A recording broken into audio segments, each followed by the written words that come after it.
이렇게 한번 인사하겠습니다. 하나님께 바른 자세로 나아갑시다. 하나님께 바른 자세로 나아갑시다. 예, 한 주간 무더운 여름 또 비도 많이 오고 어떻게 지내셨습니까? 교회는 지금 여름 행사 중에 있습니다.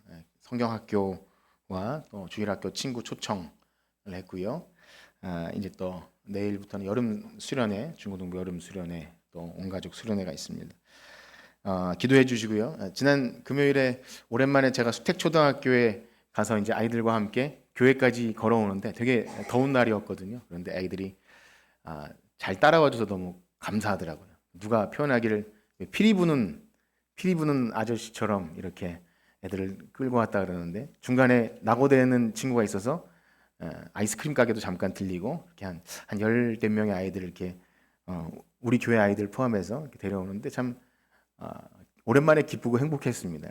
초등학교 앞에서 애들을 끌고 오는 것이 거의 불가능한 세상이 되어버리긴 했는데, 어쨌든 이렇게 연결고리가 있어서 그래도 우리 아이들이 있기 때문에 가능한 것 같습니다. 그래서 몇 명을 초청해서 교회에서 즐거운 시간을 보냈는데, 우리 성도님들이 기도해 주셔서 그 어린 아이들의 마음속에 예수님, 십자가, 복음, 그런 귀한 것들이 잘 심겨질 수 있도록 기도와 관심 가져주시면 감사하겠습니다.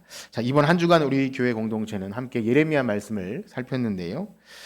그 중에서 아마 예레미야를 제외하고서 이번 주에 가장 많은 이름이 등장했던 그 이름을 기억한다면 아마 시드기야가 아닐까 싶습니다. 여러분 중에도 시자가 이렇게 나온 거 보니까 시드기야 왕이 제일 많이 나왔어요. 젊은 사람들 얘기를 하면 씬스틸러라고 하죠. 어떤 장면에 시드기야가 제일 많이 언급되는데 어떠신가요? 시드기야, 그 이름은 들어보셨습니까? 시드기야.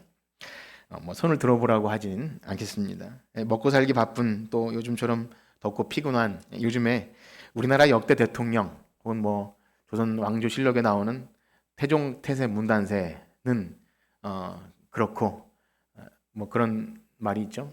이런 삼복더위에 죽은 친정 엄마가 살아 돌아와도 귀찮은 그런 시기에 시드기야, 2500년 전 유다의 왕 이야기를 듣는 것은 굉장히 팔자가 좋고 여유가 있지 않으면 힘들겠다라는 생각이 들기도 합니다. 그러나 사랑하는 성도 여러분, 성경의 모든 이야기는 그냥 사람이 만들어낸 이야기거나 혹은 어떤 사람들의 기록이 아니라 시대를 초월하는 하나님의 자기 백성을 향한 이 구원 이야기임을 믿으시기를 축복합니다. 아무리 세월이 흐르고 사람들은 변해도 결국 죄인이 하나님께 나아가는 자세, 그리고 하나님께서 우리를 찾아오시는 방법, 그 우리가 할 수 없는 하나님께서 우리를 향하신 사랑, 그 모든 것들, 그 진리의 말씀은 결코 변하지 않습니다. 아무리 시대가 AI 또 앞서가는 챗 GPT 혹은 핵이 어떻고 세계가 어떤 정세가 돌아가도 언제나 사람 사는 이야기는 하나님과 우리 죄인들이 어떻게 하나님께 나아가고 하나님이 우리에게 어떻게 찾아오시는 그 이야기는 변함이 없습니다. 그러하기에 오늘은 이 시드기야 왕이 하나님을 어떻게 대했는지 사실은 반면교사입니다. 그렇게는 하지 말아야겠다, 그런 내용을 가지고 함께 말씀을 나누기 원하는데요. 성경은요, 우리가 시드기야나 이런 왕들을 비판은 할 수 있지만 성경은 언제나 우리를 비추는 거울입니다. 뭐라고요? 거울. 그 안에서 우리는 과연 시드기야 같은 그런 모습이 없는가? 갈팡질팡하고 뭔가 이렇게 중심을 못 잡고 무책임하고 비겁하고 하나님께 참 진실하게 나아가지 못하는 그런 모습이 없는지 살피면서, 그럼에도 불구하고 자비와 긍휼이 풍성하신 하나님께서 우리를 포기하지 않고 끊임없이 찾아와 주시고 만나 주시는 그 은혜와 사랑, 우리도 그 은혜와 사랑을 알고 하나님께 사랑을 올려드릴 수 있는 저와 여러분들 되시기를 주님의 이름으로 축복합니다. 자, 그렇습니다. 먼저 이번 주 우리가 살핀 내용 가운데 시드기야가 하나님 보내신 선지자 예레미야, 그러니까 예레미야는 한 사람이라기보다 하나님의 말씀을 가지고 온 사람이기 때문에 그 예레미야를 어떻게 대하는지는 하나님을 어떻게 대하는지나 마찬가지인 것이죠. 그런데 그가 예레미야에게 어떻게 대하는지를 통해서 그가 하나님께 어떻게 하나님을 알고 대하고 있는지를 몇 가지를 좀 살펴보고자 하는데요. 먼저는 우리 37장 3절 말씀을 한번 보도록 하겠습니다. 37장 3절입니다. 시작. 시드기야 왕이 슬레마의 아들 여호갈과 마아세의 아들 세사장 스바냐를 선지자 예레미야에게 보내 청하되 너는 우리를 위하여 우리 하나님 여호와께 기도하라 했으니. 아멘. 시드기야가 무슨 마음이 들었는지 예레미야를 찾아가서 지금 무엇을 요청하고 있습니까? 기도해 주세요. 요청합니다. 여러분 어떻습니까? 누군가에게 최근 기도를 요청해 본 경험이 있으신가요? 나를 좀 위해 기도해 주세요. 믿음이 있으니까 그래도 기도를 요청하는 것 아니겠습니까? 여러분 기도를 요청하는 것 중요합니다. 사실상 기도의 능력을 믿지 않는 사람들은 뭐 기도를 요청하는 것 그런 일 없죠. 무슨 문제가 발생해도 당장 사람 생각하고 여러 가지 뭐 전문가의 도움을 구하거나 어떤 뭐 지식이나 이런 것을 찾지 기도해야겠다라는 생각이 드는 것은 참 택함 받은 사람임을 믿습니다. 요즘에는 그런 일이 별로 없는데 가끔씩 새벽에 안 나오신 분들이 나오면 우리는 어떤 생각이 들죠? 집에 무슨 문제 있나? 이런 생각이 뜬금없이 나오지 않습니까? 직접 물어보지 않더라도 안 나오시는 분들이 나오면, 그런데 그런 분도 별로 없는 것 같습니다. 그래 나오면 밤새 고민하시다가 이렇게 나오셨나? 또 금요기도회나 이렇게 안 나오시는 분이 나오면 기도를 하고 싶구나. 요즘에는 그렇게 별 문제가 있으신 분이 안 계신지 갑자기 나오시는 분들은 별로 없는 것 같습니다. 자, 그러니 지금 이 시드기야가 예레미야에게 우리를 위하여 우리 하나님 여호와께 기도해 주세요. 이리 요청하는 것은 그래도 신앙심이 좋기 때문에 요청하는 것이 아닌가 생각할 수 있습니다. 그러나 우리가 이 예레미야를 읽어나가면서 항상 말씀드리는 것이 뭐냐면 전후 맥락을 생각하지 않고 이 부분만 딱 떼어놓고 읽으면 이 본뜻을 파악하지 못하고 잘못 이해하는 경우가 있다는 것을 기억해야 합니다. 그래서 마치 지난주 말씀에도 그런 말씀 드렸죠. 너는 내게 부르짖으라. 내가 내게 응답하겠고 네가 알지 못하는 크고 은밀한 일을 보이리라. 얼마나 참 기도에 관한 우리가 유명한 말씀입니까? 그런데 그 말씀을 우리가 오해하면 내가 어쨌든 열심히 부르짖으면 하나님은 이기지 못해 어쨌든 응답하시고 우리가 원하는 것을 그 소원을 이루어 주시겠다. 이러한 도깨비 방망이식의 잘못된 기도의 해석으로 나갈 수 있다는 것, 그렇게 말씀드린 것처럼 이 부분도 마찬가지입니다. 지금 시드기야가 예레미야에게 기도를 요청하고 있는 것은 사실이고 그가 하나님을 모르는 것 아니죠. 분명히 어떤 도움이 필요합니다. 그런데 중요한 것은 하나님과의 인격적인 관계, 하나님을 어떻게 알고 하나님께 나아가는 그것이 아니라 당장 내 발등에 불 떨어지니까 급한 마음에 지푸라기라도 잡는 심정으로 이렇게 기도를 요청합니다. 무엇보다 하나님께서 예레미야를 통해 계속해서 반복하신 바벨론에게 항복하는 것이 살 길이다. 그 말씀은 전혀 듣질 않아요. 어쨌든 듣질 않고 지금 어떤 기도 요청이냐면 바벨론 물러가게 해주세요. 그 기도 요청을 하고 있는 것입니다. 그래서 이 3절 내용 바로 앞에 그 배경을 이렇게 말해주고 있죠. 우리 2절 말씀 한번 읽어볼까요? 37장 2절입니다. 시작. 그와 그의 신하와 그의 땅 백성이 여호와께서 선지자 예레미야에게 하신 말씀을 듣지 아니하니라. 이게 중요한 겁니다. 하나님 말씀은 듣지 않으면서 내 필요만 얘기하는 기도. 그렇다 할지라도 100번 양보해서 어쨌든 불순종의 상태에 있다 할지라도 기도를 요청하면 안 하는 것보다 나은 것 아니겠습니까? 그럼 어떻게 생각하시나요? 기도 요청 안 하는 것보다 낫죠? 저 그런 생각이 들어요. 목회하는 입장에서 되게 불순종한 사람이도 기도해 달라고 하면 기도해 주겠죠, 당연히. 그리고 무슨 이 분의 변화가 있나? 되게 긍정적이라고 생각할 것입니다. 그런데요, 시드기야의 기도가 순전하지 못한, 즉 하나님이 기뻐하시는 기도가 아니라는 것을 이제 어떻게 알 수 있습니까?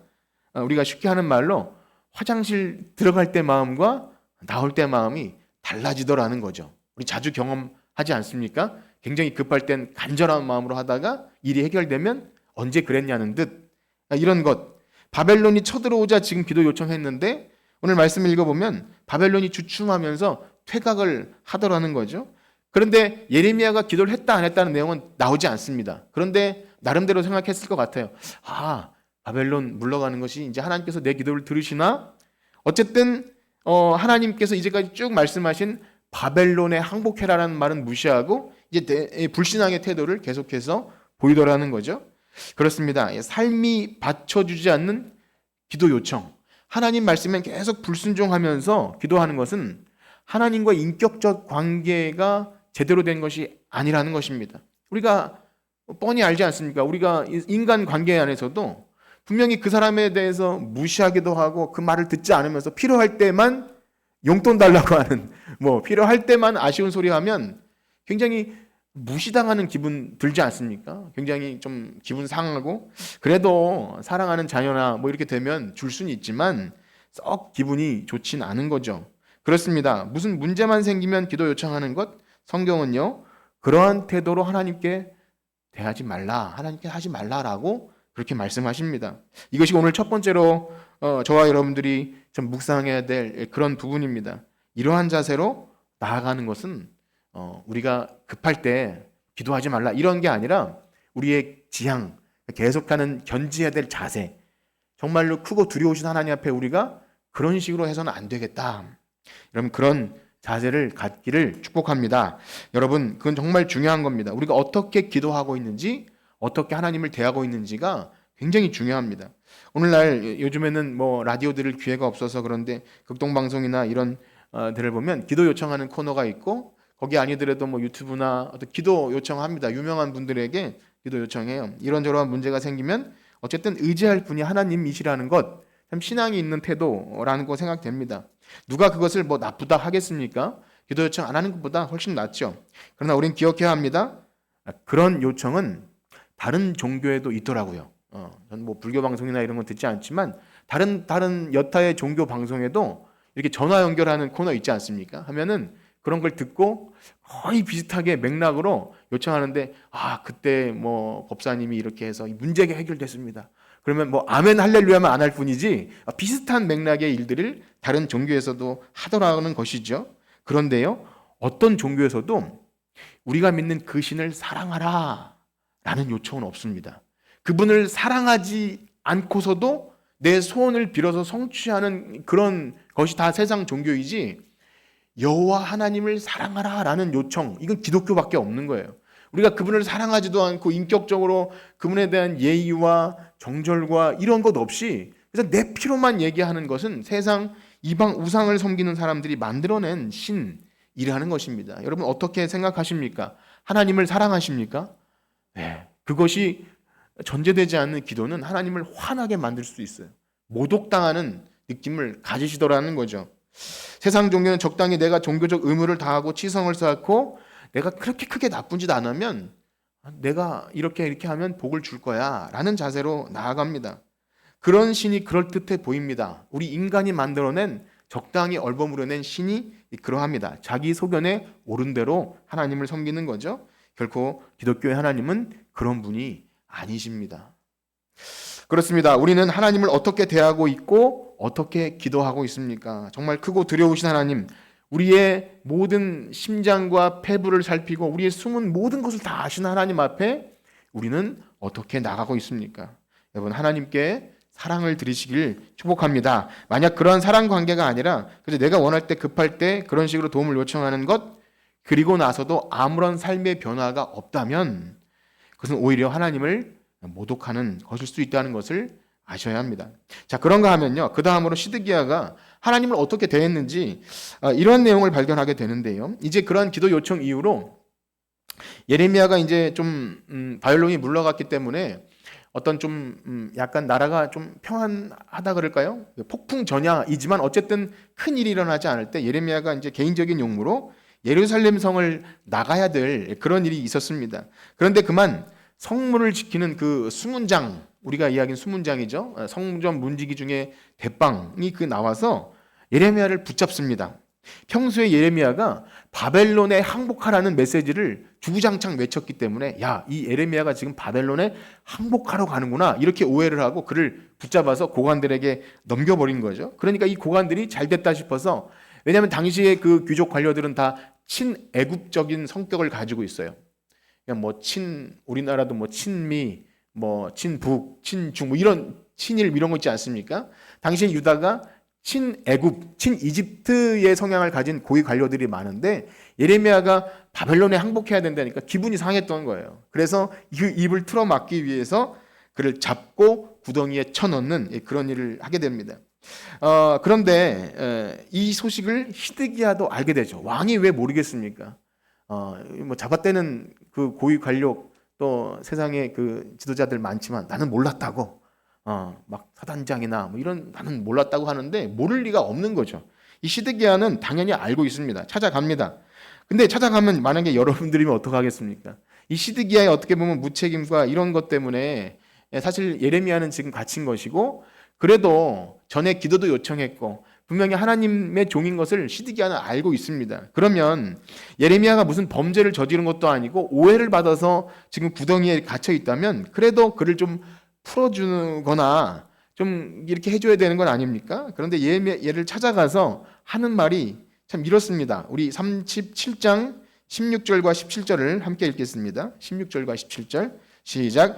예레미야가 뚜껑 씌운 우덩이에 들어간 지 여러 날 만에 시드기야 왕이 사람을 보내어 그를 이끌어내고 왕궁에서 그에게 비밀이 물어 이르되 여호와께로부터 받은 말씀이 있느냐? 예레미야가 대답하되 있나이다. 또 이르되 왕이 넘겨지리이다. 저는 이 장면에서 굉장히 참으로 좀 기가 막히고 소름 끼치는 그런 느낌을 받았는데요. 먼저는 이렇습니다. 시드기야 왕이 예레미야를 만나서 그를 구해주는 그 모습은 이 장면은 그 아까 말씀드린 친애굽 성격을 가진 고위 관료들이 보면 딱 오해하기 쉬운 모습이죠. 이 시드기야가 예레미야가 친하게 지내면 친 바벨론의 이 성향을 다시 갖는 건가? 왜냐하면 시드기야는 바벨론이 세운 왕이거든요. 그러니까 그런 오해도 받기 싫고 그러니까 몰래 비밀리에 예레미야를 만납니다. 그러니까 자신의 정치적인 입장이 그렇고 해서 이렇게 드러내지 못하는 것 이해가 됩니다. 그도 사람인지라 두려운 것이 있죠. 두렵고 무능하니까 그런 것 뭐 우리가 이해해 줄 수 있어요.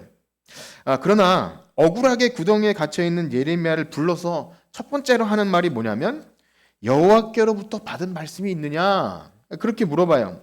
이 말씀을 좀 돌려 생각하면 이런 거예요. 야, 너 그렇게 고생하고 있는데 네가 좋은 말 해주면 그렇게 고생하지 않을 수 있지 않냐 이런 뜻이에요. 그러니까 너 고집 부리지 말고 좀 내가 듣기 좋은 말 좀 해줘라. 들은 말씀 있니? 이렇게 다 물어보는 겁니다. 그렇게 고생하지 말고 내가 원하는 말 해달라. 그렇습니다. 듣기 좋은 이야기 해주면 풀어주고 그렇지 않으면 계속 그렇게 고생해라. 약간 이런 뉘앙스인 거예요. 이것은 단순히 사람 예레미야에게 하는 행동이 아니라 하나님의 말씀을 어떻게 대하고 있는지를 보여주는 장면이죠. 내가 듣기 좋은 소리 하면 하나님 말씀으로 바꿔 아멘 그렇게 되길 원합니다. 이런 것이고 내가 원치 않은 방향과 계획과 내게 불편한 이야기하면 그냥 모른 척 무시하고 될 대로 되라 뭐 이렇게 순종하지 않는 그런 자세를 시드기야가 보이고 있다는 것입니다. 사랑하는 성도 여러분 어떠하십니까? 우리가 하나님께 드리는 기도 또 우리가 듣는 말씀 우리가 혹 시드기야와 같이 그렇게 하고 있지는 않습니까? 아니면 기도도 하지 않고 말씀도 별로 듣기 원하는 말씀도 혹시 없는 건 아니시겠죠? 그 정도는 아닐 거라고 생각합니다. 여러분들이 드리는 기도 내가 듣기 원하는 말씀 어떤지를 우린 잘 생각해야 됩니다. 기도하기 원하고 말씀 듣기 원하시는 분이라면 내가 어떻게 기도하고 있고 어떻게 말씀을 듣고 있는지를 잘 생각해야 됩니다. 이러한 예배 시간에 설교 말씀을 들을 때 지금 이렇게 말씀이 선포되고 있지 않습니까? 저는 일개 그냥 사람이지만 그러니까 예배 자리에 약속을 하고 성부, 성자, 성령 하나님 분이 여기 임재해 계시고 이렇게 강단에서 말씀이 선포되는 이 자리에서 순종하려는 마음을 갖고 이 말씀을 듣고 계십니까? 아니면 내가 듣기 원하는 것은 듣고 아니면 알아서 잘 필터링해서 걸러내는 뭐 그렇게 듣고 있습니까? 그런데요, 만약 우리가 말씀에 순종하지 못하고 있다면 무엇 때문에 그런 것일까요? 우리가 들을 때 또 기도할 때 지금 우리가 듣는 이런 내용들과 관련 없이 그냥 살고 있다면 왜 그런 것일까요? 뭐 여러 가지 이유가 있을 수 있지만 마지막으로 한 가지 더 살펴볼 것은 이것입니다. 시드기야가 하나님 말씀에 순종하지 못했던 이유가 무엇인지를 좀 살펴보고자 합니다. 이번에도 역시 예레미야가 진짜 구덩이에 빠져 있더라고요.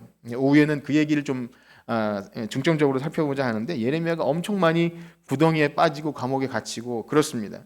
그런 죽을 위기에 처해 있을 때 또 예레미야를 찾아와서 하는 말이 이렇습니다. 사실 예레미야가 진창 구덩이에 갇힌 것도 이 무책임하고 무능한 시드기야 왕 때문에 그런 것이거든요. 왜냐하면 고위 관료들이 또 시드기야 왕을 찾아와서 지금 이 예레미야가 재수 없는 예언을 해서 이 나라가 이 지경 이 꼴이 됐습니다. 군사들의 사기가 다 떨어지고 백성들은 지금 힘을 잃고 있습니다. 그러니까 이 예레미야를 죽여 없애야 됩니다. 이것을 소위 뭐라 그러죠? 마녀 사냥 혹은 뭐 이틀막 그런 거예요. 아니 이 시골 그 별로 힘도 없는 어떤 교회 목사가 아무리 떠들어도 나라의 부정과 부패와 지도자들이 잘못해서 나라가 지금 이 꼴인데 지금 이 목사 한 명을 죽이려고 이 예레미야만 쳐 죽이면 우리가 평안하다 이렇게 지금 한 명을 죽이려고 하는 거예요. 그런데 시드기야 왕은 정치력이 없으니까 아이고 당신들이 얘기하는데 내가 어떻게 막겠습니까? 알아서 하십시오. 뭐 죽이든지 살리든지 예레미야 알아서 하십시오. 그렇게 그냥 던져버려요. 그러니까 이 고위 관료들이 예레미야를 진창 구덩이에 넣는데 죽으라고 넣습니다. 거기서 얼마나 갇혀 있는지 몰라요. 너무나 참 이렇게 참 처참한 꼴을 당하는데요. 그런데 정말 하나님께서 놀랍게 역사하셔서 그 이방인 구스 사람 네시를 에벳 멜렉이라고 하는 사람을 보내서 예레미야를 건져줍니다. 왕에게 찾아가서 이 고위 관료들은 거짓을 말하고 있는 것이고 예레미야는 잘못한 것이 없습니다. 그렇게 구명 활동을 해요. 자기 직을 걸고 그렇게 합니다. 그가 그 고위 관료가 되기까지 엄청 노력도 많이 하고 힘들었을 텐데 그 자기가 얻은 직분을 가지고 예레미야를 살리는 일을 하죠. 그래서 오늘 새벽 말씀에 보니까 그 유다가 멸망당할 때 하나님이 에벳 멜렉은 살려줘요. 그가 하나님 말씀을 믿었더라. 그렇게 하면서 살려주는 일도 보게 됩니다. 자, 그러면 그제서라도 이 예레미야가 이 무능한 이 시드기야 왕이 예레미야에게 나 때문에 참 고생이 많다. 그리고 위로도 좀 해주고 이제 하나님 말씀을 좀 들을 순종하고자 하는 모습을 보일 법도 한데 마지막까지 굉장히 비겁한 모습을 보이게 됩니다. 이번에도 몰래 예레미야를 만나게 되는데요. 이렇게 말합니다. 우리 14절에서 38장 14절에서 16절까지 함께 읽겠습니다. 38장 14절에서 16절입니다. 시작. 시드기야 왕이 사람을 보내어 선지자 예레미야를 여호와의 성전 셋째 문으로 데려오게 하고 왕이 예레미야에게 이르되 내가 내게 한 가지 일을 물으리니 한마디도 내게 숨기지 말라. 예레미야가 시드기야에게 이르되 내가 이 일을 왕에게 아시게 하여도 왕이 결코 나를 죽이지 아니하시리이까? 가령 내가 왕을 권한다 할지라도 왕이 듣지 아니하시리이다. 시드기야 왕이 비밀히 예레미야에게 맹세하여 이르되 우리에게 이 영혼을 지으신 여호와께서 살아계심을 두고 맹세하노니 내가 너를 죽이지도 아니하게 내 생명을 찾는 그 사람들의 손에 넘기지도 아니하리라 하는지라. 배경을 좀 듣고 이 이야기를 읽으니까 어떤 상황인지 좀 이해가 되셨을 거라 생각이 됩니다. 지금 시드기야가 하는 말을 들어보면 무슨 신앙이 엄청 좋은 사람처럼 믿음이 있는 사람처럼 또 하나님을 언급해요. 이 영혼을 지으신 여호와의 살아계심을 두고 맹세하노니 지금 왜 이러고 있는 거죠? 정말 거창하게 하나님의 이름을 들먹거리는 이유는 그동안 아무리 예레미야가 선포해도 하도 지겹게 듣지 않으니까 예레미야가 이제는 말을 안 하겠다는 거예요. 또 안 들을 거잖아요. 또 나를 죽게 내버려 둘 거 아닙니까? 저는 말하지 않겠습니다. 그러니까 여호와의 살아계심을 두고 맹세하노니 제발 좀 내가 궁금한 것 좀 말해줘라. 마치 무당에게 점 깨보듯이 또 그렇게 가는 거죠. 하나님의 이름을 언급하면서 절대 이번에는 그렇게 내버려두지 않겠다. 여러분 어떻습니까? 아무리 반복적으로 이야기해도 뭐 누군가를 설득하고 전도하고 설교하고 그래도 목석같이 반응하지도 않고 내가 필요한 것만 요구할 때 정말 더 이상 말하고 싶지 않은 것 아니겠습니까? 전에도 어떤 사람이 찾아와서 금전적인 요구를 조금씩 하는데 좀 그래도 복음을 전할까 싶어서 하는데 늘 요구하는 건 돈이더라고요. 돈. 네. 그렇게 할 때 관계를 끊어버렸습니다. 그래서 참 이게 뭘 그래야 되나라는 싶은 생각이 들죠. 더 이상 말하고 싶지 않고 만나고 싶지 않은 관계 아니겠습니까? 아마 저 같아도 아무리 시드기야 왕이 그렇게 해도 말하지 않을 것 같아요. 반응도 없고 이제까지 자기 마음대로 해놓고서 급할 때 찾아와서 또 그렇게 하는 거죠.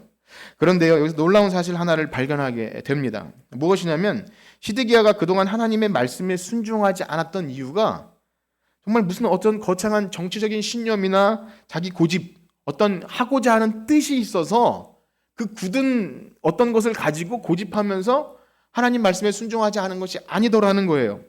무엇입니까? 시드기야가 예레미야에게 자신의 속내를 드러내는데요. 우리 38장 19절 말씀 한번 읽겠습니다. 38장 19절입니다. 시작. 시드기야 왕이 예레미야에게 이르되 나는 갈대아인에게 항복한 유다인을 두려워하노라. 염려하건대 갈대아인이 나를 그들의 손에 넘기면 그들이 나를 조롱받을 것이 두려운 거예요. 배경 설명을 더 많이 말씀드리진 않겠습니다. 어쨌든 친바벨론의 성격을 가진 사람이 먼저 포로로 잡혀갔고, 근데 버티다 이제야 예레미야의 말을 듣고 이제야 항복한다 쳐도 먼저 그 옳은 말을 했던 사람들이 나를 보고 왜 당신 시드기야 이렇게 똥꼬집 부리다가 나라가 이 모양 됐냐고 조롱받으면 어떻게 하겠냐 이거예요. 그러니까 고집 부렸는데 고집 부린 이유가 조롱받을까 봐 그것이 두려워서 내가 못하고 있다 이렇게 말하는 거예요. 체면 떨어지는 것이 두려워서. 좀 우스갯소리 하면 가오 떨어질까 봐. 내가 이제까지 고집 부렸는데 그게 별 시답지도 않은 이유로 고집 부린 것이 창피해질까 봐 순종 못하겠다는 거죠. 이것은 무엇을 말해줍니까? 시드기야는 하나님보다 자기 체면이 더 중요했던 거예요. 내 체면 떨어지는 게 두려웠던 거예요. 하나님이 나의 삶의 중심이 아니라, 예수님이 나의 주인이 아니라 나의 체면과 유익이 중심이었기 때문에 중요한 결정 앞에서 하나님 중심이 아닌 내 유익과 내 체면을 따라서 선택하고 결정해 왔다는 것입니다. 무엇보다 시드기야의 왕의 이러한 태도는 결국 하나님을 경외함으로 하나님을 신실하게 대하는 것이 아니라 마치 무당에게 점치듯이 내게 좋은 말만 들려주면 그것만 받아 먹고자 하는 그런 하나님을 이용하려고 하는 태도였다는 거죠. 그러나 우리가 하나님 말씀을 듣는 올바른 자세는 무엇입니까? 내 뜻을 버리고. 여러분, 우리는 하나님과 생각이 달라요. 근본적으로 다릅니다. 그런데 하나님께 나올 때 내 생각과 내 고집을 관철하기 위해서 기도하고 요청하는 것은 굉장히 미련한 거예요.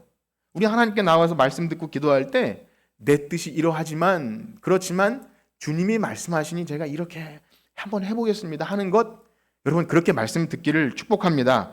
그러나 말씀에 순종할 마음도 없으면서 나에게 좋은 일이 일어날 것을 기대하고 하나님의 뜻을 묻는 이러한 행위는 하나님께 나아갈 자세가 아닌 것입니다. 오히려 하나님을 우상으로 만듭니다.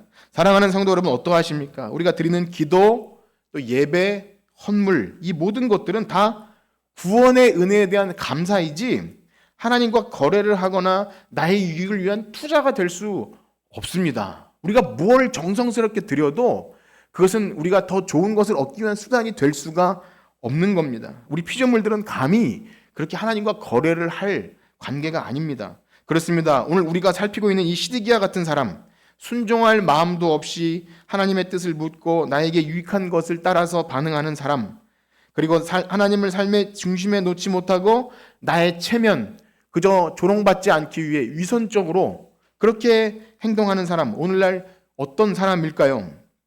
아무래도 이런 사람은 우리가 흔히 좀 쉽게 얘기하듯이 교회 이름은 걸치고 있지만 한 발은 세상에 한 발은 교회에 그렇게 엉거주춤, 완전히 떠난 것도 아니라 이러지도 저러지도 못하는 미지근한 상태에 있는 신자를 말하는 것이라 생각합니다.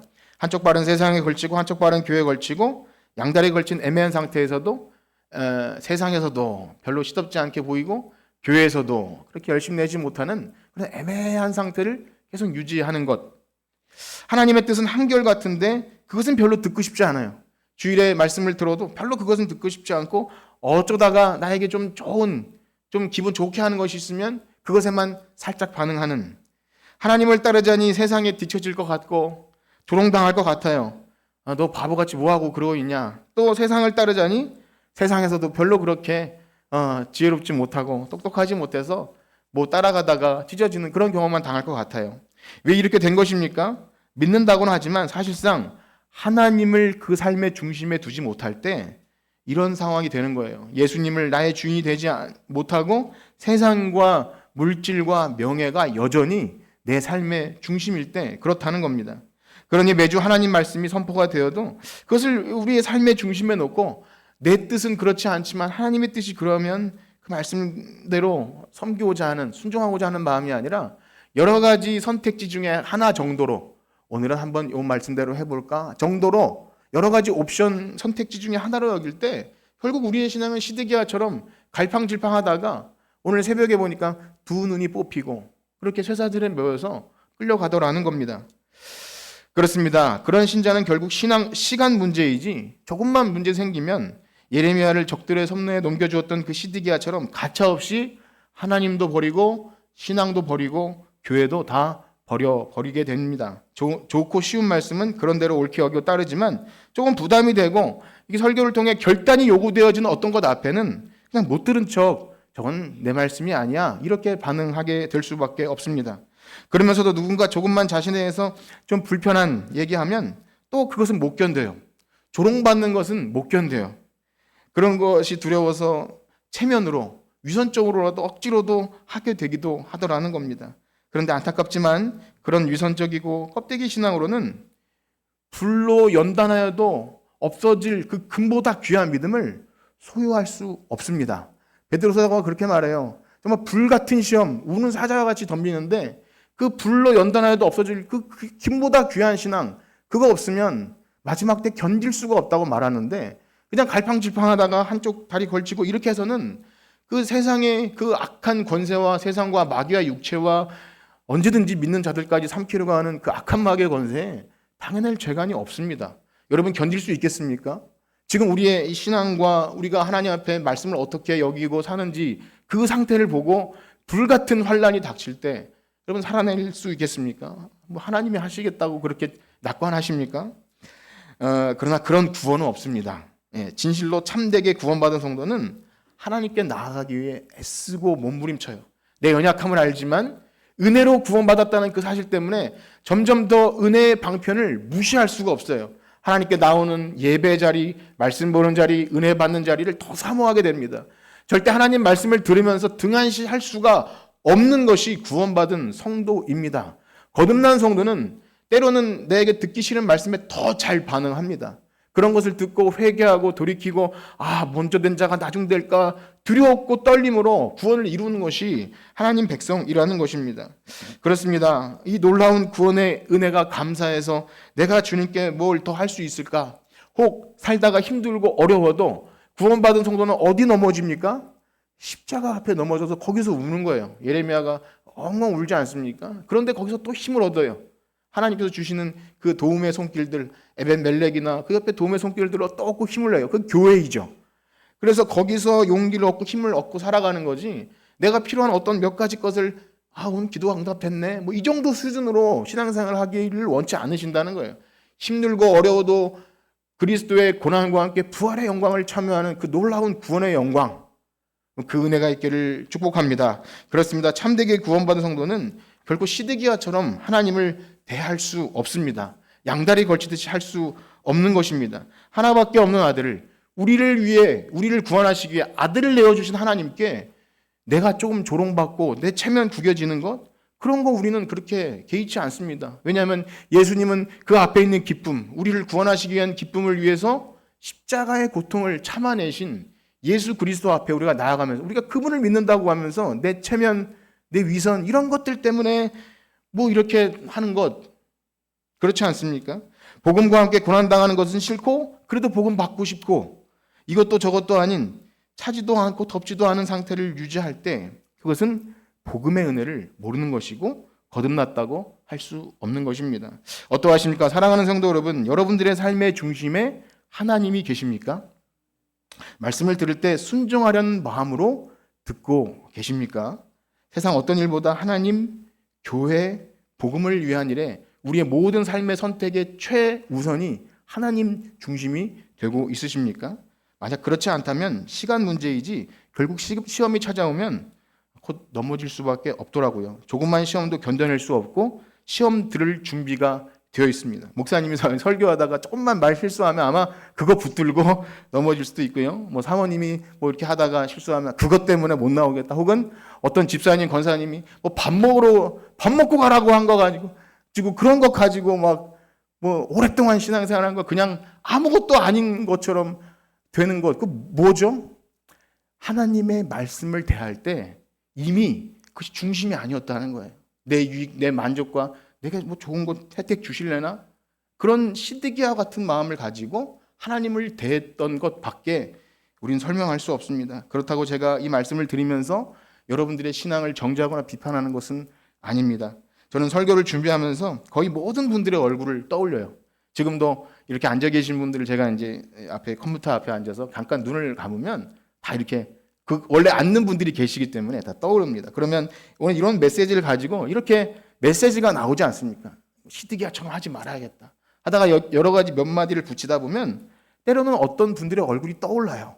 그러면 혹시 그분이 이 말씀을 듣고 오해하지 않을까 싶어서 말씀을 좀 둥글게 깎고 둘러서 얘기하다 보면 내가 지금 무슨 글을 쓰고 있는지도 모를 정도로 문장이 이상해져 버려요.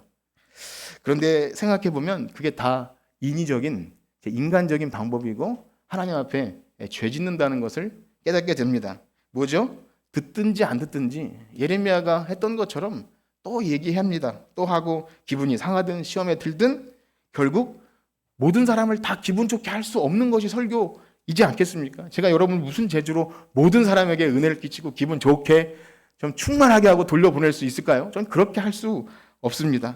어떻게든 듣는 여러분들이 불편하지 않고 예배 드리고 돌아가기 위해서 하는 그 모든 방법들을 하나님이 기뻐하시지 않음을 매일 경험하고 또 괴로움과 그런 마음을 갖게 됩니다. 결국 한 영혼이 불 가운데서 얻는 놀라운 구원을 경험하기 못하게 하는 저의 실수임을 자꾸 생각합니다. 사랑하는 성도 여러분, 여러분의 이 담임 목사의 설교는 다른 사람이 아닌 바로 나 자신에게 하는 말씀으로 받으시길 축복합니다.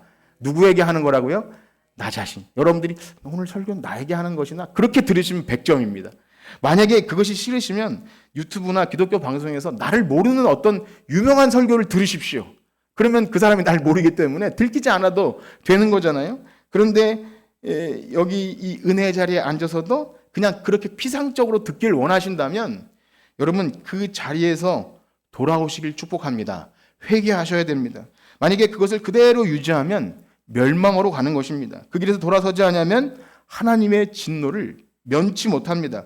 죽은 신앙을 그대로 유지하면서도 어떻게든 한 달이 걸치고 있으면 천국 가겠지라고 하는 마음은 시드기야 같은 마음인 것입니다. 그러나 오늘 이 기분 조금 안 좋고 거북스러운 말씀을 듣고도 내가 그런 것이 있었구나라고 회개하고 돌아선다면 하나님은 그것을 기쁘게 받으실 줄 믿습니다. 그래서 오늘 말씀을 마지막 이 부분을 읽고 마칠 텐데요. 38장 20절과 21절입니다. 시작. 예레미야가 이르되 그 무리가 왕을 그들에게 넘기지 아니하리이다. 원하옵나니 내가 왕에게 아뢰는 바 여호와의 목소리에 순종하소서. 그리하면 왕이 복을 받아 생명을 보존하시리이다. 그러나 만일 항복하기를 거절하시면 여호와께서 내게 보이신 말씀대로 되리이다. 아멘. 바라기는요, 말씀에 순종하여 복을 받는, 생명을 보존받는 마지막 때 하나님의 그 귀한 영생의 소망을 가지시는 저와 여러분들 되시기를 주님의 이름으로 축복합니다. 아멘. 기도하겠습니다. 하나님, 두렵고 떨림으로 하나님 말씀에 서게 하여 주시옵소서. 간사한 마음, 위선적인 마음, 양다리 걸치고 내게 좋은 것만 받아 먹고자 하는 그런 사특한 마음은 하나님이 기뻐하시지 않으십니다. 만약 우리가 예배 시간에 설교를 들을 때 순종하고자 하는 마음이 없이 그저 관망하는 사람처럼 그렇게 앉아 있다면 그것은 언제든지 떠나갈 수밖에 없습니다. 하나님, 마지막 때에 불로 연단하여도 금보다 귀한 믿음, 어떠한 시련과 악한 마귀의 공격이 있어도 버틸 수 있는 것은 하나님을 우리의 중심에 두어야 합니다. 말씀을 우리의 삶의 중심에 두어야 합니다. 그렇지 않으면 우리는 실패합니다. 하나님, 오늘도 들려진 말씀을 그냥 한 귀로 듣고 흘리는 것이 아니라 우리 머릿속에 들려진 것을 가슴으로 끌어내기 위해 기도하고 묵상하고 한 주를 살아가는 우리 모두가 되게 하여 주시옵소서. 감사하며 예수님의 이름으로 기도드립니다. 아멘. 우리